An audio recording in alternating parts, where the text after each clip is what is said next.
अगर राम जैसा रावण भी होता तो युद्ध होता ही नहीं, लेकिन एक नालायक है वो रावण, उनकी पत्नी को उठा ले गया। कमाल है, किसी के घर का कोई सामान उठा ले जाओ तो भी तो झगड़ा होता है, अब वो पत्नी को ही उठा ले गया और बहुत दूर से ले गया। महाराष्ट्र में जो पंचवटी नासिक, वहाँ से उठा के ले गया, पंचवटी से, और ले गया है रथ में बिठा के पुष्पक विमान में, और लंका ले गया समुद्र पार। देखो कहाँ से किसकी औरत को उठाने आ गया वो। इतने लोग औरतों के लालची हैं कि औरत मिल जाए तो उस दिन भोजन नहीं खाएंगे, उसी को चाट लेंगे, जीभ से चाट लेंगे।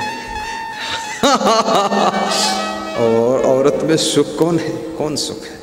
औरत में सुख होता तो पुरुष की तरफ क्यों लपकती हो?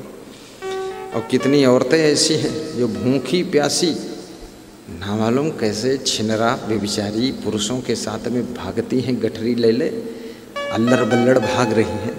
मैंने कई बार देखा लड़कियों को भागते हुए, तो मैं तो उनके फेस से समझ गया, समझा देना, फेस से समझ गया, और ऐसा समझा कि वो लड़की आगे आगे भाग रही गठरी लेकर, और पीछे पीछे वो जो लड़का उसको भगा के ले जा रहा, वो पछड़ जाते तो पीछे से हाथ हलावत है कि दौड़िकाओ जल्दी भागो। अब मालूम पड़ता है अब उस लड़के के साथ ऐसा लगता है कि बहुत ही उनको सुख मिलने वाला है, और किसी को कोई सुख मिलने वाला है नहीं, कोई सुख मिलने वाला नहीं। इसलिए याद रखना, अपने जीवन में किसी औरत में भी आकर्षित मत होइए, और किसी पुरुष में आकर्षित मत होइए जिसके साथ तुम्हारा विवाह हुआ है, बस उसमें ही संतुष्ट रहिए। कोई दूसरी औरत में, दूसरे पुरुष में कोई विशेष प्रकार का कुछ है नहीं, सब वही है, मूत्र द्वार है, सब वही गंदगी, वही विषय विलास, वही बदबू। जहाँ से टट्टी पेशाब बहती है वहाँ खुशबू कहाँ हो सकती है? हाँ सोचो, फालतू लोग उससे घिसटते जा रहे हैं और पूरी जिंदगी उसमें लोग जुटे रहते हैं, लगे रहते हैं, बड़ी शाबाशी समझते हैं कि हम बहुत, और जिंदगी भर एक औरत के पीछे, एक पुरुष के पीछे अपनी पूरी जिंदगी गंवा देते हैं, उसको बचाते रहते हैं, उसकी रक्षा करते रहते हैं कि अगर इसको छोड़ देंगे तो कोई और कब्जा कर लेगा, अगर हम 10 दिन के लिए भी गए तो कोई और इस पर हाथ रख लेगा। औरत भी सोचती है अगर ये पति कहूँ 10 दिन के लिए घूमे चला गवा तो न जाने कौन दूसरे औरत नहीं का गांठ ले। तो पति अगर 1 घंटा लेट होता है ऑफिस से आने में, बाजार से आने में, तुरंत फ़ोन करती उसकी पत्नी, कहाँ हो, क्या करत हो?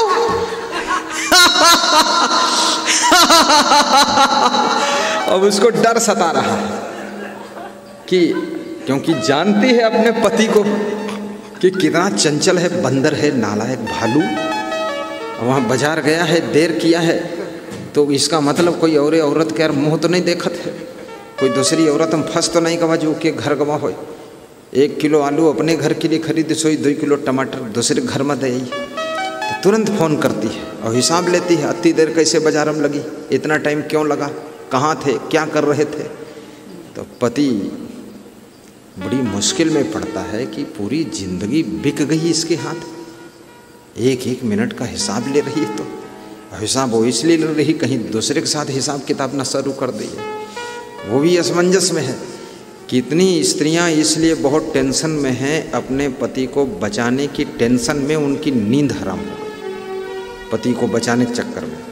और कितने पतियों की नींद भंग है अपनी अपनी पत्नियों को बचाने में, कहीं ये पत्नी जो है दूसरे के साथ कुतनी न बन जाए, उसी के साथ न चली जाए, जिसे देखा उससे मुँह फैला के बतलाते, जहाँ देखा वहीं खड़ी है, पड़ोसी के साथ खूब घूंघट उठा के बतलाते कि तुम्हारा का नाव है, अरे तुम बहुत अच्छे लागत हो, तुम्हारे कत्ता नीक कोई है ही नहीं।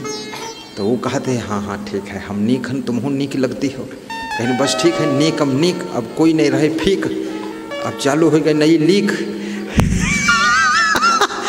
इतने दुष्ट हैं लोग, खूब व्यभिचार में फंसे रहते हैं।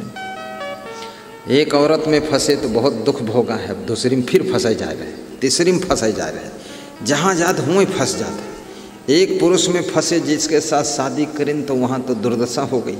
अब दूसरे पुरुष में ललचात, तीसरे में ललचात, अब जौन देख लेन जी का वह में ललचात।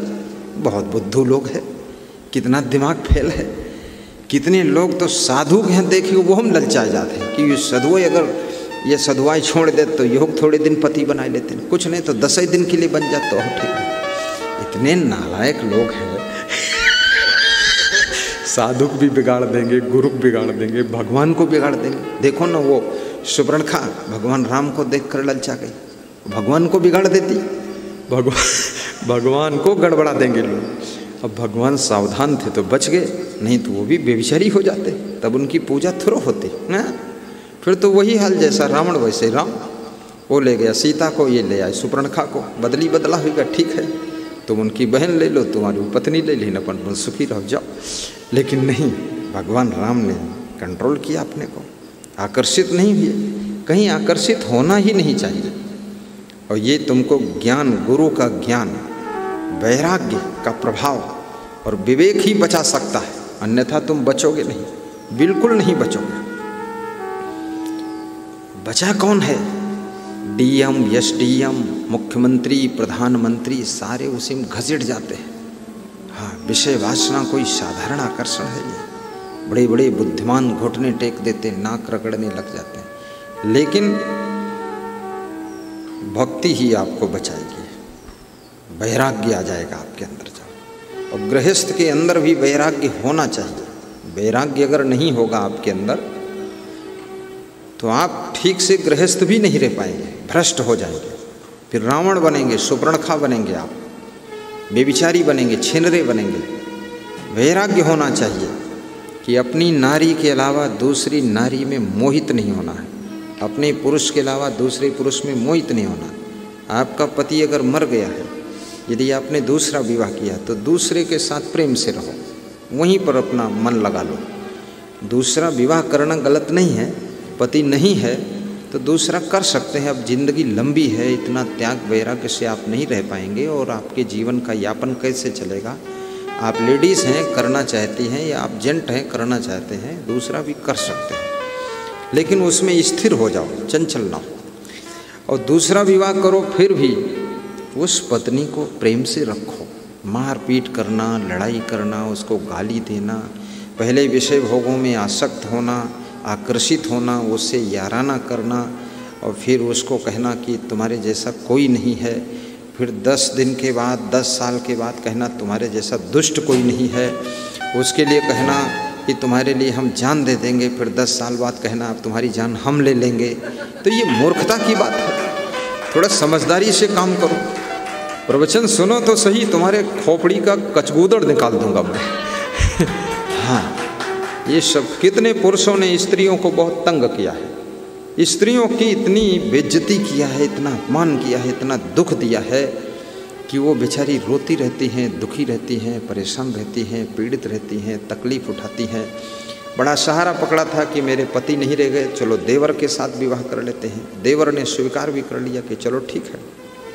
देवर लाठी उठाकर अपनी भाभी, जो पहले भाभी थी अब धर्मपत्नी बनी, धर्मपत्नी की लाठी मारता है, मुक्का मारता है, ढकेल देता है, कपड़े लाकर नहीं देता है, भोजन नहीं देता, सब्जी नहीं देता, गाली देता है, गलौज करता है, ऊट पटांग बोलता है। अब वो स्त्री दुखी होती है कि अरे देखो हमारे पति मर गए, अब इसका सहारा पकड़ा था, साल भर तो ठीक रहा, अब हमको धक्का मार रहा है। कोई दूसरी औरत में फंसा हुआ है तभी तो धक्का मार रहा है, धक्का मारने की क्या ज़रूरत है। आपके पास में 2 प्रकार का आम खाने को रख दिया गया है, तो जो खट्टा है वो आप छोड़ देंगे और जो मीठा लग रहा है वो खाने लग जाएंगे। तो कोई ना कोई दूसरी औरत के लालच में फंस गया है, इसलिए तुमको कूट रहा, पीट रहा, ठोंक रहा, गाली दे रहा, मार रहा। और दूसरी औरत भी मूर्ख है, वो ये नहीं देखती कि अपनी पत्नी को तो ठोंकता है, पीटता है, मारता है, धोखा देता है, झूठ बोलता है, अपने घर से पैसा वैसा चुराए के हमको उसको देता है।